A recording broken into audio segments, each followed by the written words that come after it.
Bismillahirrahmanirrahim. Ya Hayyu ya Qayyum. Ya Hayyu ya Qayyum birahmatika nastaghith fa'aghithna.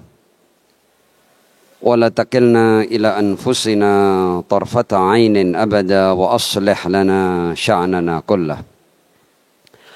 Alhamdulillahi rabbil alamin bari'il khalaiqi ajma'in wassalatu wassalamu ala ashrafi wa afdali anbiya'ihi wa rusulih habibihi wa najibihi wa safiyyihi wa khiratihi ala khalqih al-mahmudil ahmad al-abdil muayyad al-mustafa al-amjad abil qasimil mustafa Muhammad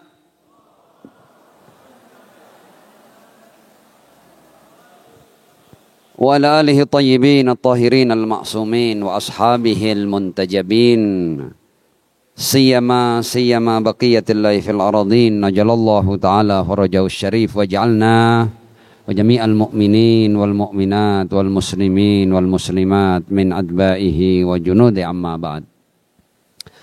Para guru yang saya muliakan, ikhwani wa akhwatil a'izza, assalamualaikum warahmatullahi wabarakatuh.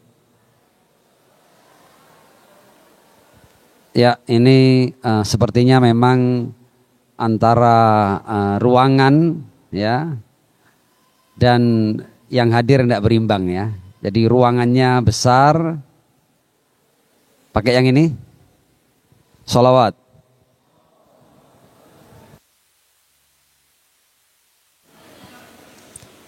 Dan memang ini kayaknya dengan teknologi yang baru ini suara agak jelas ya. Kalau tadi suaranya agak samar-samar. Ala kulli hal, ya, ketika suara bisa didengar dengan baik, pembicara juga mendapatkan sedikit semangat ya untuk berbicara. Pertama, kita bersyukur kepada Allah Subhanahu wa taala karena untuk kesekian kalinya kita diberi kesempatan menjadi tamu-tamu Allah, menjadi duyufur rahman.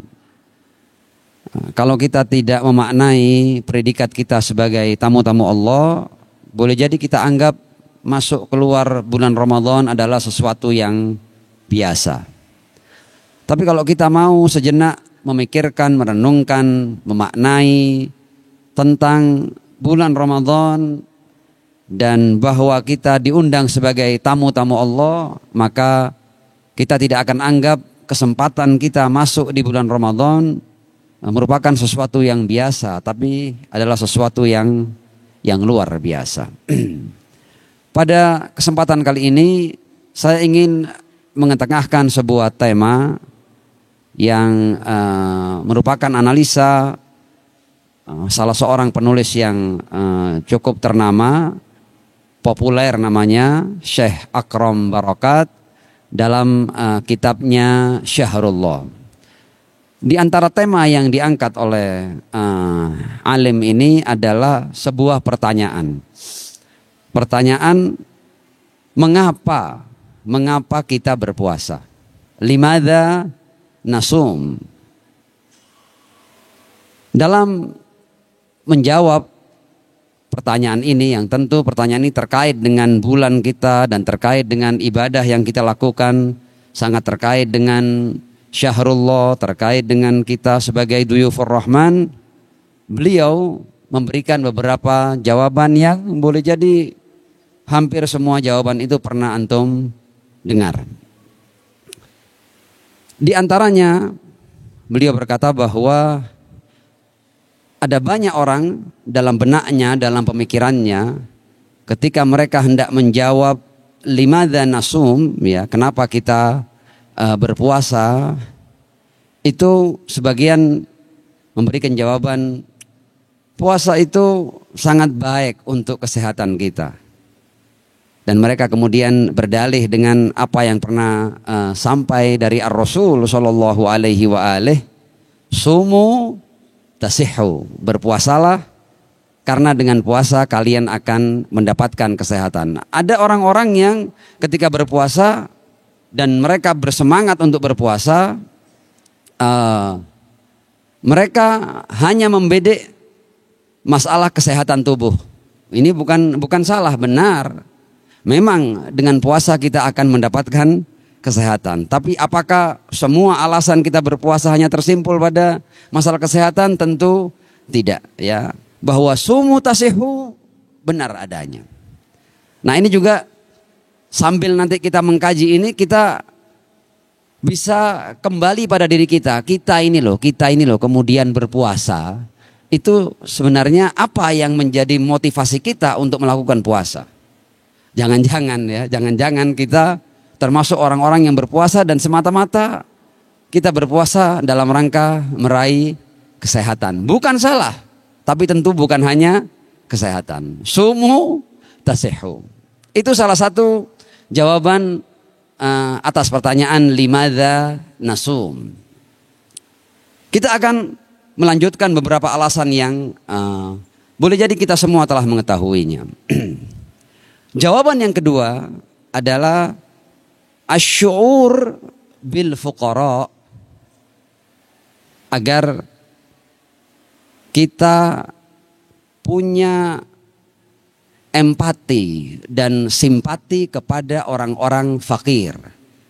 Jadi di antara alasan kenapa kita berpuasa, agar dalam diri kita timbul empati dan simpati terhadap orang-orang fakir, ya. Jadi alasan ini adalah alasan yang terkait dengan masalah sosial. Dan mereka yang menjadikan ini sebagai alasan, mereka berdalih pada apa yang pernah disampaikan oleh Al-Imam Ja'far As-Shadiq alaihissalam ketika beliau alaihissalam berkata, innama faradallahu azza wa jalla as-siyam liyastawiya bihil ghaniyyu wal faqir. Imam Ja'far pernah berkata bahwa Allah Subhanahu wa taala mewajibkan puasa itu agar terjadi kesamaan. Ya, walaupun tidak di setiap waktu, tidak di sepanjang waktu, tapi ada waktu-waktu tertentu di mana di waktu itu kemudian orang kaya dan orang miskin berada dalam posisi yang sama. Liyastawiya bihil ghaniyyu wal faqir. Kenapa Al-Imam Ja'far As-Shadiq alaihissalam menjelaskan bahwa orang-orang kaya itu orang-orang yang karena semua terpenuhi, boleh jadi mereka dalam hidupnya tidak pernah punya masalah dengan makanan dan minuman. Mereka selalu kenyang, terpenuhi kebutuhannya untuk urusan makanan dan minuman. Al-Imam Ja'far berkata, li'annal ghani kullama arada syai'an qudira alaihi. Orang kaya ketika mereka ingin apapun, mereka mampu untuk mewujudkannya. Fa'aradallahu azza wa jalla ayyusawwiya baina khalqih. Maka Allah ingin membuat yang kaya dan yang miskin itu menjadi sama. Wa ayyudhiqal ghani masalju wal alam. Dan meskipun orang-orang yang cukup itu bisa menyediakan makanan setiap saat, tapi dengan kewajiban puasa akhirnya mereka pernah merasakan apa yang dirasakan oleh orang-orang fakir, yaitu rasa lapar dan rasa haus.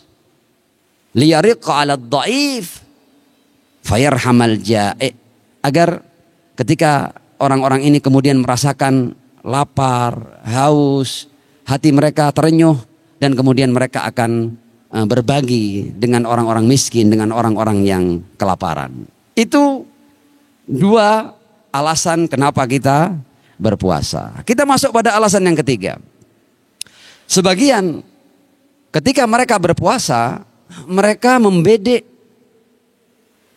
alasan bahwa puasa itu bisa mendatangkan kesabaran dan ketabahan.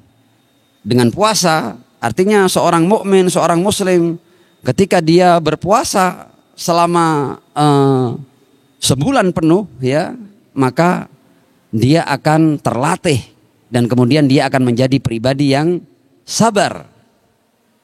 Dan mereka dalam hal ini akan berdalih pada apa yang pernah sampai pada ayat Allah, ista'inu bis sabri was salah dan dalam hal ini mereka menafsirkan kata sober itu dengan as-saum, ya. Artinya kita bisa minta tolong dengan beberapa ritual. Artinya ritual baik puasa maupun sholat itu akan memberikan sesuatu pada diri kita, dan diantaranya adalah kesabaran. Sabar, ya, yang bisa kita hasilkan dari puasa adalah kesabaran baik dalam tataran individu maupun dalam tataran sosial masyarakat. Dalam tataran individu, orang yang berpuasa pastilah orang ini ketika dia menjalani berbagai macam aturan dalam puasa itu, dia akan menjadi pribadi yang tabah, yang sabar, yang kuat. Ya, khasyi', dzalil, mustaqim, ma'jur, muhtasib. Dan dia mampu maknai lapar dan haus sepanjang 1 bulan dia berpuasa. Kesabaran ini pun bisa merupakan kesabaran yang berarti kesabaran sebuah masyarakat, bukan hanya kesabaran dalam tataran individu. Dalam hal ini Al-Imam Al-Khomeini qaddasallahu ta'ala sirrahu syarif, ya, kita tahu kan Iran itu sejak revolusi, Iran itu mengalami berbagai macam boikot, blokade, sanksi. Artinya Iran menjadi sasaran untuk dihancurkan oleh negara-negara yang kuat. Al-Imam Al-Khomeini berdalih dengan puasa untuk kesabaran dan ketabahan sebuah masyarakat. Artinya puasa bisa mendatangkan kesabaran dan ketabahan bagi masyarakat. Beliau berkata seperti ini, nahnu qaumun, ya, dalam menghadapi blokade, sanksi, ya, dan boikot itu, yang ini berkata, nahnu qaumun i'tadna an nasuma fis sanati syahran. Kita ini adalah suatu kaum, kita adalah sebuah masyarakat yang terbiasa untuk puasa selama sebulan dalam setahun. Wa nahnu musta'iddun, ya, dan kami siap an-nasuma kullas sana. Kalau memang perlu dibutuhkan, kita siap untuk puasa sepanjang tahun. Kita siap untuk itu. Wala nakhdha li iradati a'da'illah. Dan kita tidak akan tunduk, ya, pada apa yang menjadi keinginan musuh-musuh Allah. Kekuatan-kekuatan besar yang hendak menghancurkan kita, hendak memarginalkan kita, kita tidak akan tunduk. Boikot-boikot kalian, sanksi-sanksi kalian, blokade-blokade kalian bisa kita hadapi dengan puasa. Kita siap untuk ikat perut, ikat pinggang. Kita siap untuk lapar, kita siap untuk haus. Kita siap untuk hidup dengan sedikit dari dunia ini, kata Al-Imam Al-Khomeini. Jadi di antara alasan kenapa kita berpuasa adalah kesabaran, dan kesabaran bisa bermakna kesabaran dalam tataran individu dan dalam tataran masyarakat. Kita akan lanjut. Di antara alasan kenapa kita berpuasa adalah idhabul kibri wa tadhallul lillah. Bagaimana kita bisa menjadikan puasa ini betul-betul bisa membersihkan kita dari sifat sombong dan keangkuhan. Ya, orang yang tidak pernah merasakan lapar, tidak pernah merasakan haus, dia merasa bahwa semua kebutuhannya itu tersedia dan dia senantiasa dalam kenikmatan. Tapi ketika dia kemudian berpuasa dan dia kemudian merasakan bahwa tubuhnya lemah hanya karena tidak makan dan tidak minum, kemudian dia lemah, dia kemudian akan paham bahwa ternyata saya lemah. Saya kurang asupan sedikit saja, tidak makan senyap saja, ternyata saya bisa lemah, saya bisa letih, saya bisa loyo. Dan hal ini bisa menghilangkan kesombongan dan keangkuhan dari manusia. Idhabul kibri. Dan pada gilirannya mereka akan yatadallal lillah, akan merendahkan dirinya di hadapan Allah Subhanahu wa ta'ala. Ya. Dan poin ini telah banyak sampai dalam sabda-sabda para maksumin alaihimussalam. Di antaranya Imam Ali bin Abi Thalib alaihissalam pernah berkata, wa an dzalika ma harasallahu ibadahul mu'minin bis salawat waz zakawat wa mujahadatis siyam fil ayyamil mafruḍat. Untuk apa? Taskinan li atrafihim, agar anggota tubuh mereka ketika dengan puasa itu akhirnya energinya menurun, maka dia menjadi pribadi-pribadi yang tenang, ya, yang tidak Semua mau dilakukan, semua mau dimakan, semua mau diminum. Wa tahsyi'an li absarihim. Mereka mulai belajar untuk mengendalikan pandangannya. Tadlilan li nufusihim, merendahkan jiwa-jiwa mereka di hadapan Allah. Tahfidhan li qulubihim, juga untuk menundukkan hatinya di hadapan Allah. Wa idhaban lil khuyala'i anhum, dan agar mereka mampu membuang berbagai macam angan-angan ya dan cita-cita yang sama sekali tidak bermanfaat. Imajinasi-imajinasi yang tidak bermanfaat tentang dunia. Itu diantara alasan kenapa kita berpuasa. Di antaranya, ya, Syekh Akram Barakat memerinci ya beberapa alasan ini untuk kemudian dia sampai pada alasan yang paling tinggi dari puasa. Di antaranya adalah limadza nasum at-taharrur min saytarati syahawat. Ya, bagaimana kita bisa membebaskan diri kita dari kendali syahwat. Ya. Puasa akan memberikan kepada kita kekuatan agar akal kita betul-betul mengendalikan hawa nafsu, dan bukan sebaliknya. Bukan hawa nafsu yang mengendalikan akal, tapi akal kita mampu mengendalikan hawa nafsu. Imam Ali pernah berkata, Al-Imam Ali Ar-Ridha alaihi salam pernah berkata, ma'ama fihi minal inkisari anis syahawat.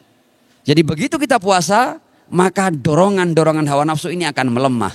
Dan ketika dorongan hawa nafsu melemah, akal mampu dengan mudah menundukkan hawa nafsu. Itu diantara alasan kenapa kita berpuasa. Intinya bagaimana kita mampu menundukkan hawa nafsu dan menjadikan akal sebagai panglima. Di antaranya, limadza nasum, itu adalah tathbitul ikhlas. Bagaimana kita dengan puasa mampu mengukuhkan keikhlasan. Nah, ini alasan yang semakin tinggi nilainya. Ya. Dalam poin ini kita semua pernah mendengar apa yang pernah diucapkan oleh Sayyidah Fatimah Az-Zahra alaihissalam. Ya, ketika beliau alaihissalam meringkas seluruh filosofi apa yang menjadi risalah dari Allah Subhanahu wa taala, dan diantaranya ketika beliau berbicara tentang puasa, beliau alaihissalam berkata, faradhas siyam tathbitan lil ikhlas. Allah mewajibkan puasa dalam rangka memastikan ya timbulnya keikhlasan dalam diri hamba-hamba. Artinya kita dari apa yang pernah disampaikan oleh Az-Zahra alaihissalam, kita perlu belajar bahwa di antara manfaat puasa adalah keikhlasan. Jangan sampai kita menjalankan puasa selama sebulan penuh, kemudian kita masih jauh dari al-ikhlas. Karena di antara alasan kenapa kita berpuasa adalah pengukuhan al-ikhlas.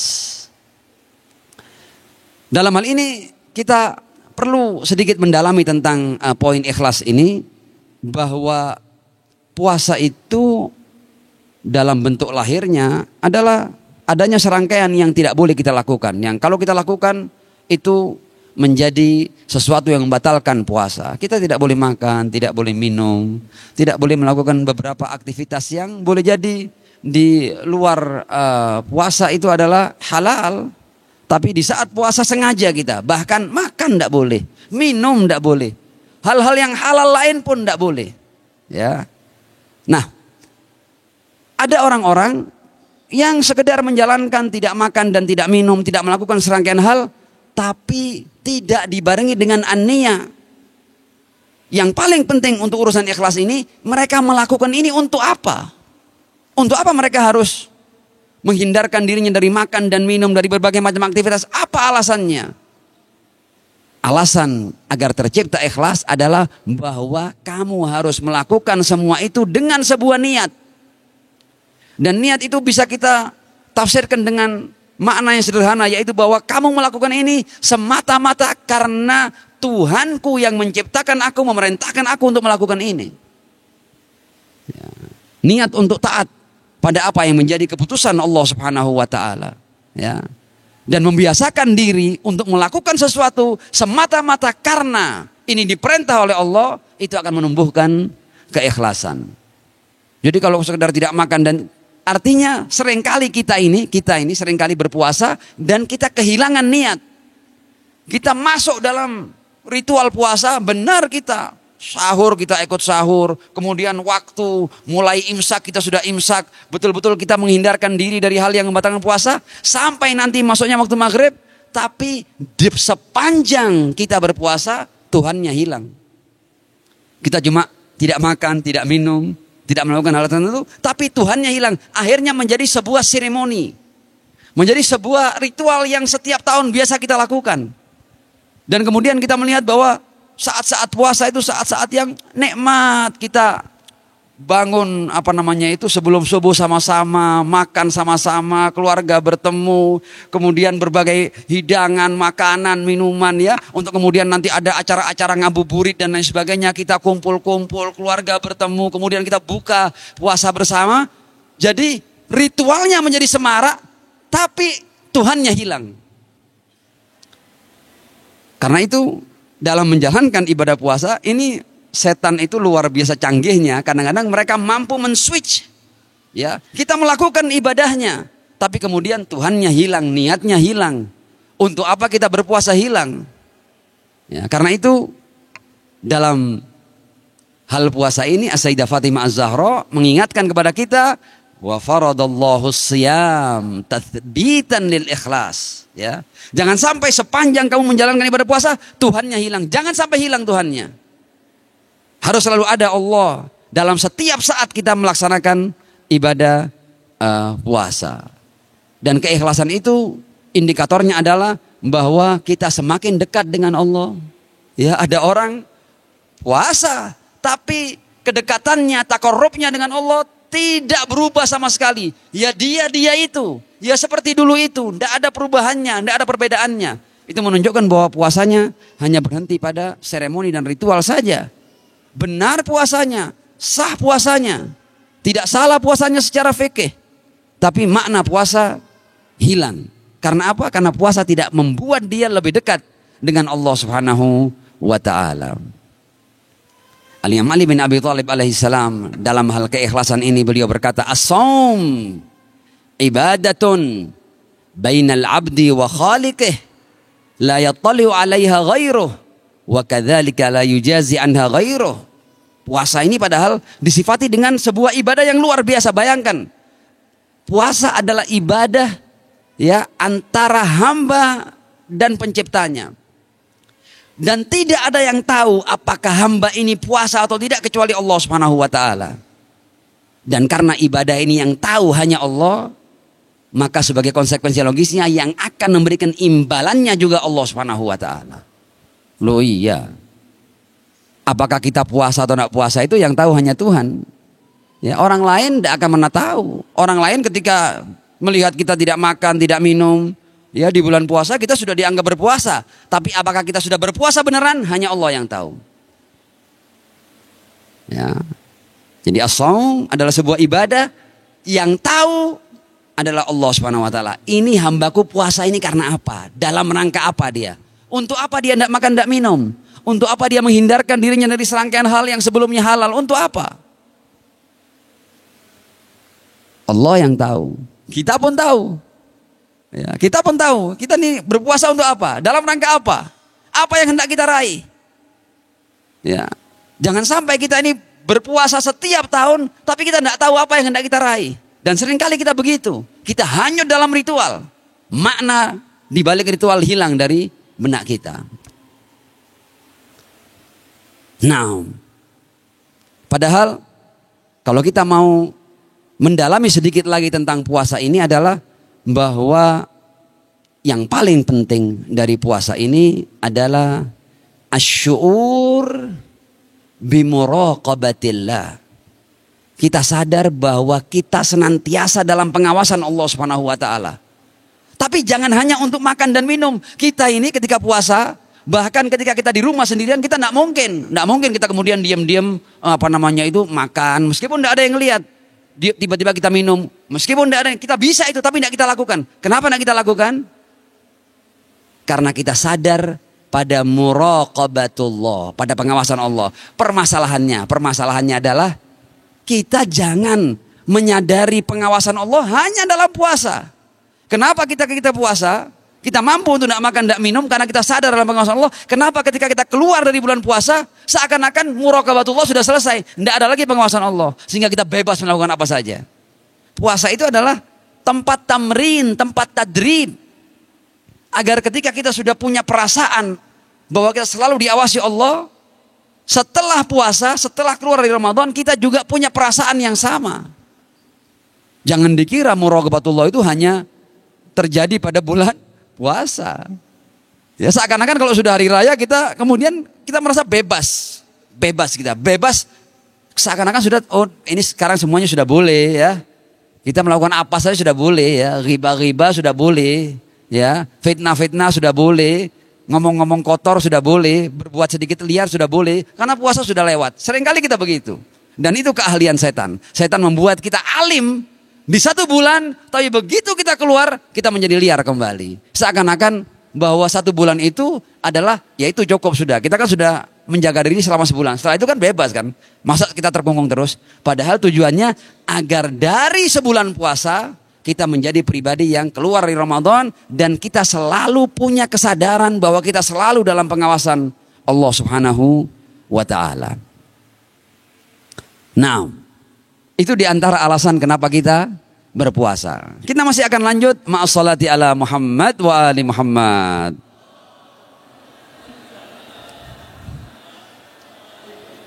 Wa'ajjil farajahum. Di antara alasan kenapa kita berpuasa adalah dalam rangka kita mengingat akhirat. Mengingat kehidupan pasca kehidupan dunia yang sementara ini. Dan hal ini telah tertitah lewat lisan suci Ar-Rasul sallallahu alaihi wa alihi.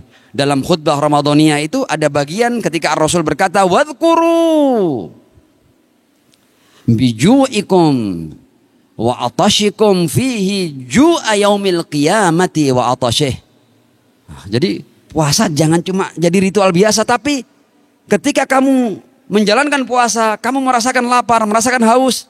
Jangan cuma sekedar kamu bertahan dengan lapar dan haus ini. Percuma nanti itu.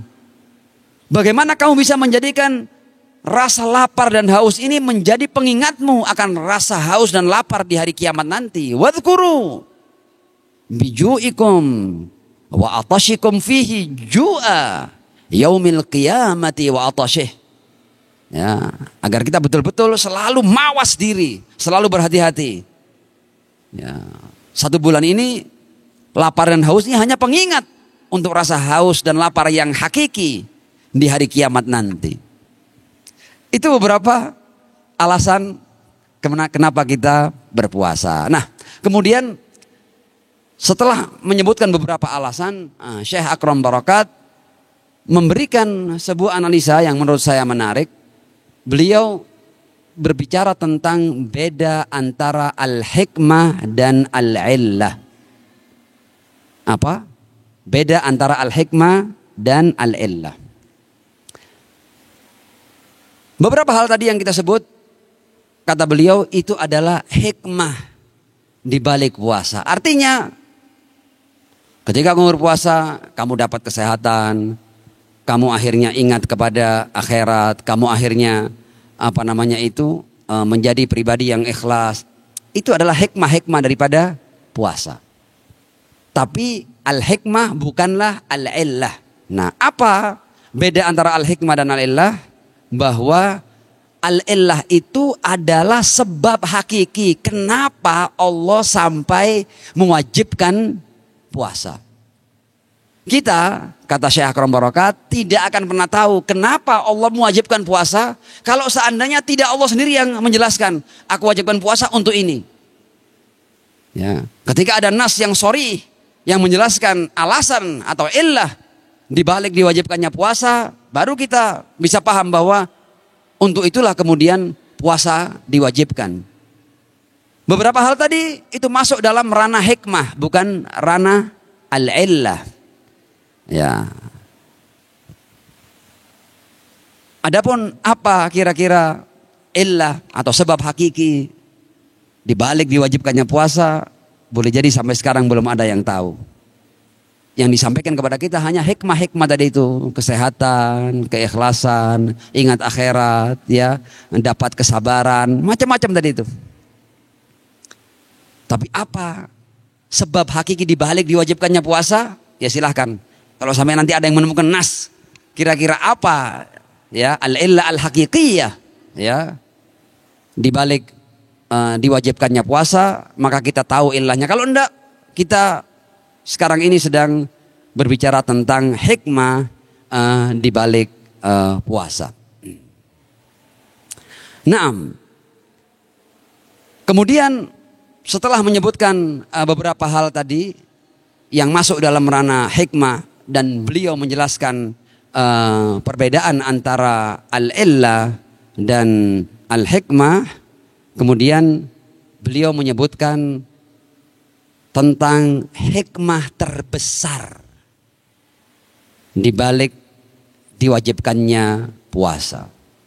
Hikmah terbesar ini termaktub dalam ayat yang semua kita sudah menghafalnya, ayat tentang diwajibkannya puasa. Ya ayyuhalladzina amanu kutiba alaikumus shiyam kama kutiba alal ladzina min qablikum la'allakum tattaqun. Ya, jadi kesehatan, kesabaran dan lain sebagainya itu adalah bagian-bagian kecil yang disebutkan oleh para maksumin dalam berbagai macam sabdanya ketika mereka hendak menguak hikmah-hikmah di balik puasa. Tapi hikmah tertinggi adalah apa yang termaktub dalam ayat Allah ketika Allah berkata kemudian la'allakum tattaqun. Nah, pada bagian akhir ini ada baiknya kita mendalami sedikit tentang apa yang dimaksud dengan la'allakum tattaqun.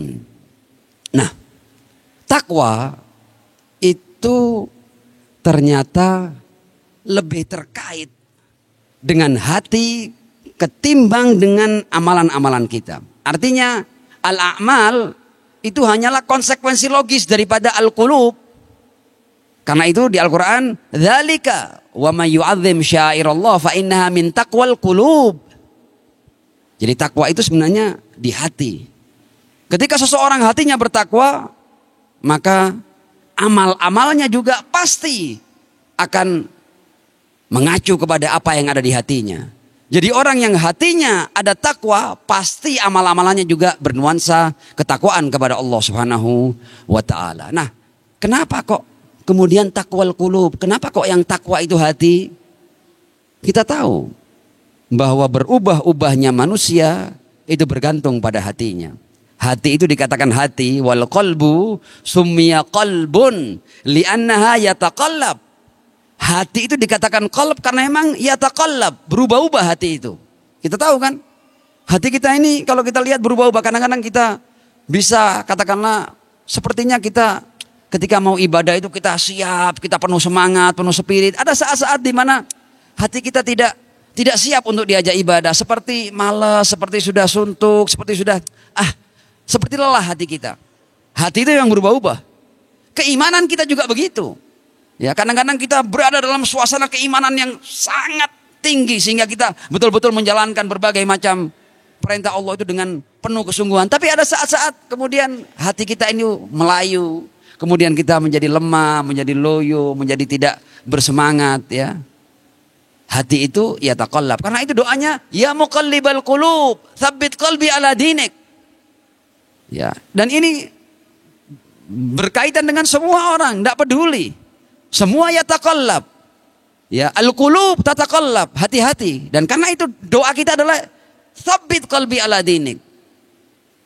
Jadi di antara hikmah puasa adalah kita membuat hati kita bertakwa. Apa yang dimaksud dengan hati yang bertakwa?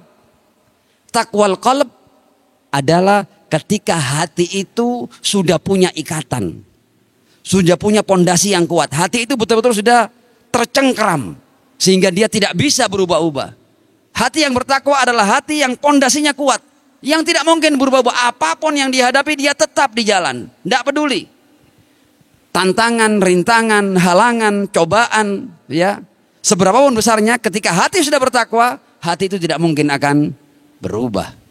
Karena itu taqwal qulub adalah sesuatu yang urgent dan fundamental dalam kehidupan insan yang beragama. Nah, la'allakum tattaqun, puasa tadi ini ya adalah sebuah pelatihan selama sebulan dalam rangka kita betul-betul membuat hati kita punya akar yang kuat, punya pondasi yang kuat. Hati yang tidak lagi terombang-ambing, yang tidak lagi berubah-ubah.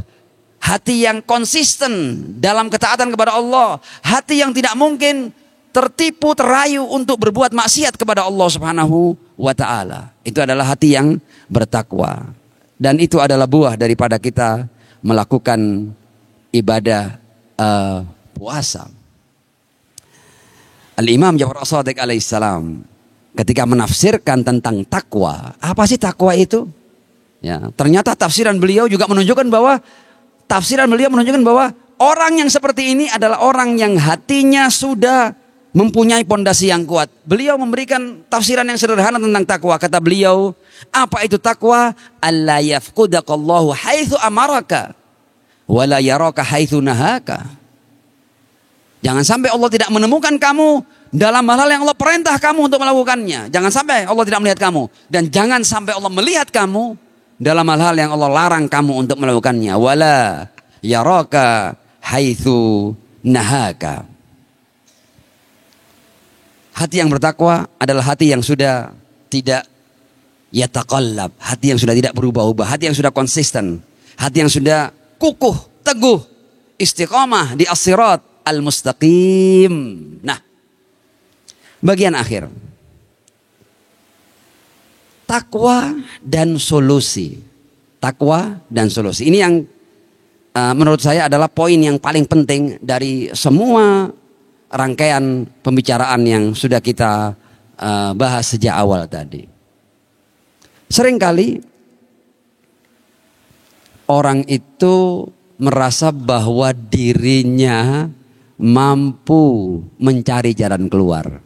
Sekarang saya ingin bertanya dulu ya, supaya poin yang terakhir ini betul-betul bisa kita tangkap. Saya bertanya, apakah kita mampu menemukan jalan keluar? Apakah kita ini punya kemampuan untuk menemukan jalan keluar, untuk menemukan makhraj? Apakah kita mampu? Ada orang-orang yang merasa dirinya mampu dan dia salah. Ada orang-orang yang tidak sadar, dia tidak sadar keterbatasannya, tidak sadar siapa dirinya, kemudian dia mengukuhkan dirinya, saya akan mencari solusi untuk permasalahan ini. Solusi? Emang siapa kamu? Wa ma utitum minal ilmi illa qalila. Kamu ilmu sedikit, bagaimana kamu dengan modal ilmu sedikit kamu mau cari jalan keluar? Hasya wa kalla, kamu harus tahu dirimu. Nah, mindset orang yang beragama adalah mereka menyadari bahwa solusi itu dari Tuhan, bukan dari dia. Manusia hanya diminta untuk melakukan apa yang mungkin dia lakukan. Karena itu kan ada ayat la yukallifullahu nafsan illa wus'aha. Ini pembahasan bagian akhir penting ini ya. Ya. Saya minta untuk sedikit diberikan perhatian. Ma'as salati ala Muhammad wa ali Muhammad. Oh ajil farajam. Jadi kadang-kadang orang itu lelah apa? Karena dia bebankan dirinya sesuatu yang di luar kemampuannya. Ya, orang kadang-kadang kita ambil contoh umpamanya, dia punya masalah tertentu. Saya pokoknya harus bisa mencari jalan keluarnya, harus bisa, harus ada. Stres. Orang sakit, saya harus sembuh. Stres Anda.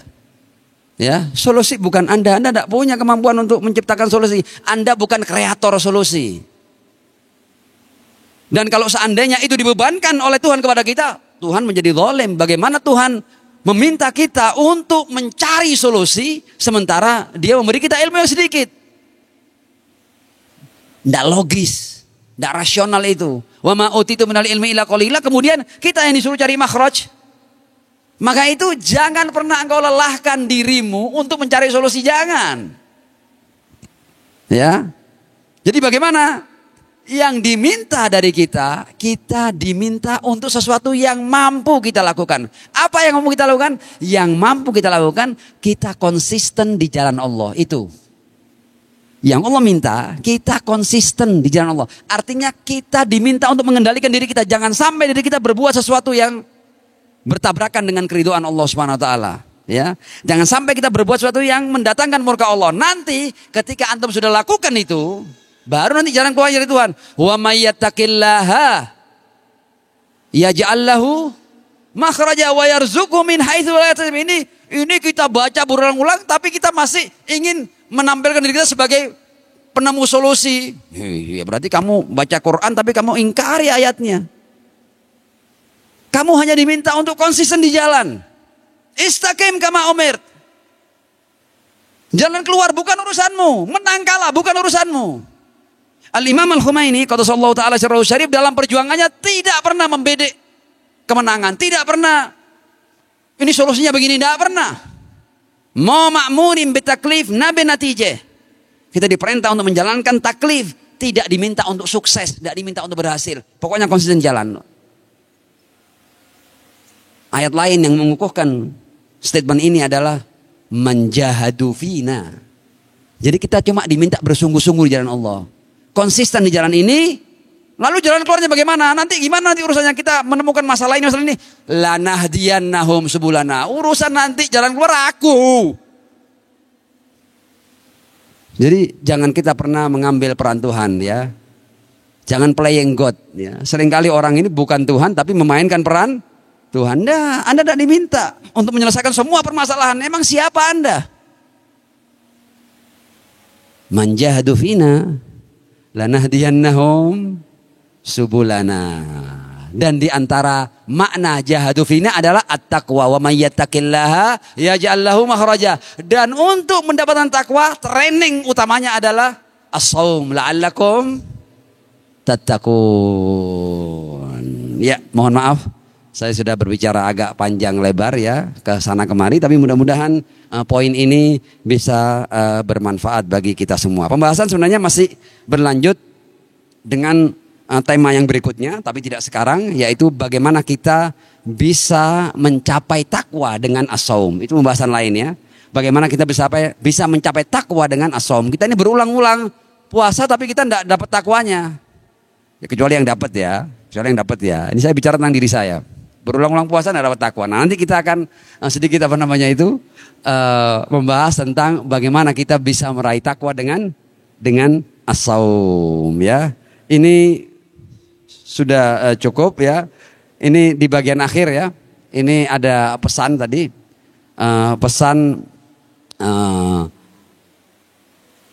Dari yang hadir di sini ya. Ini pesannya ya pesan apa ya? Bisa dikatakan pesan politik ya, pesan moral ya, pesan sosial ya, pesan kebangsaan, pesan kenegaraan, pesan bahwa kita sebagai bangsa yang punya ideologi Pancasila, punya UUD 45, bahwa ini yang perlu kita terus itu memang hadirkan dalam kehidupan kita, yaitu bahwa di akhir-akhir ini kita mendengar berita bahwa akan ada perhelatan ya Piala Dunia U20 ya, yang kita semua tahu bahwa salah satu yang menjadi peserta, menjadi kontingen ini adalah tim dari negara haram Israel ya.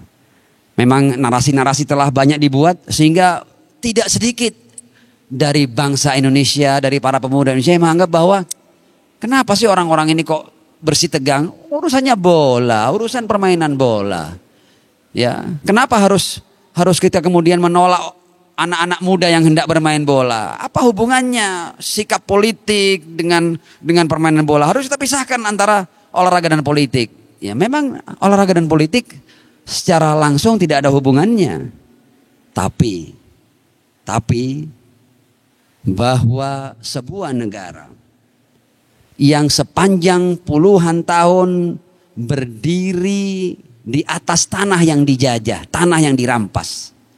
Sebuah negara yang berlangsung selama puluhan tahun sampai sekarang ini. Dengan pengusiran, dengan penganiayaan, dengan pembunuhan, dengan genosida. Ya, negara haram itu bernama negara Zionis Israel. Ya, negara ini tidak boleh eksis di peta dunia, di bumi Allah yang seharusnya nilai-nilai keadilan tegak di atasnya. dan tidak mungkin menolak kezaliman, ya, dan menolak ketidakadilan kecuali hamba-hamba Allah yang menjunjung tinggi keadilan. Kita baik sebagai manusia maupun sebagai seorang muslim maupun sebagai bangsa Indonesia, kita semua harus melawan Israel, ya.